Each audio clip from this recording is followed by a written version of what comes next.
Here I am with Raquel, and we have been on the most awesome adventure, 2-hour hike, walk, run, not much running, but it was super fun. And we're now here with Teddy and Jello. See Jello the giraffe? Can you see Jello the giraffe? Oh, I need to bend him down a bit so you can see. Jello. Yeah, there you are. There's Jello. Whoa! Love it, love it. But on this walk, we were talking about something, and I just need to get her to share this because I just love it. So, to introduce it, what I want to say is that, I think in our industry, we tend to, and this is me, and I don't know if you're the same, but you tend to look at other people and you think, oh, they've got it all together, or they're so much better than me, or whatever. And I know we can learn from other people, but definitely we need to ensure that we keep our own identity. And she summed this up so beautifully. So tell us the story about, your coat. My coat. I've told this story a number of times. It comes out differently each time, but I'll try to remember the way I said it to you this morning. So in my early stages of isogenics and building isogenics, I didn't have the words. I didn't know how to be to attract people. And I started watching what all the top leaders were doing around the world, not just in Australia and New Zealand.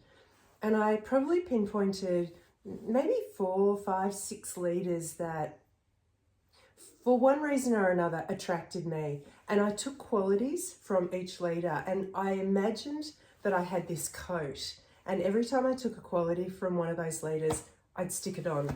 And so I ended up with this patchwork quilted coat, right?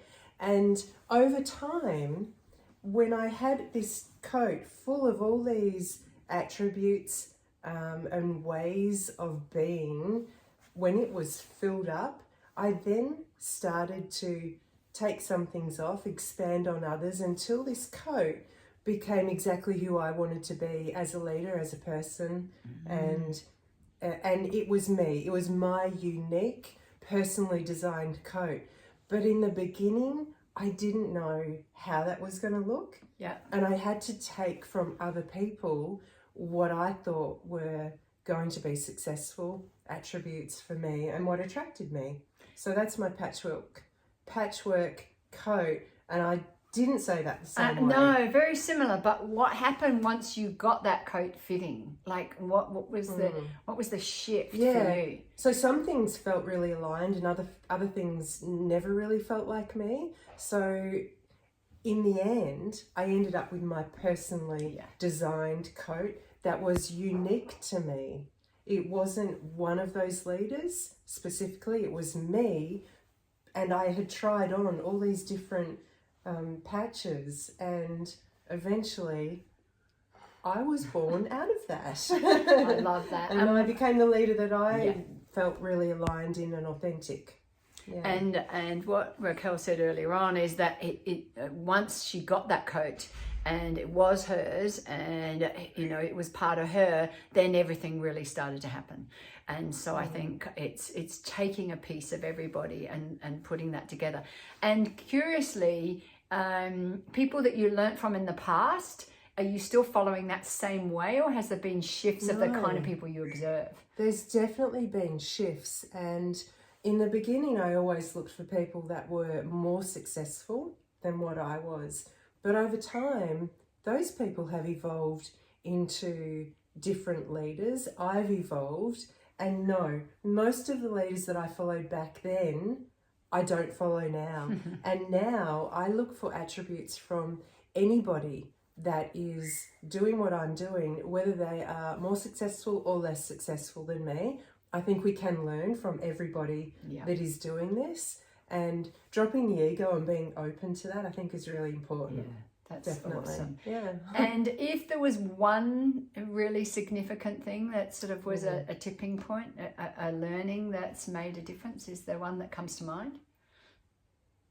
Well, oh my gosh, there's many, but right away when you said that, it was a conversation I had with Andrew Logan years ago.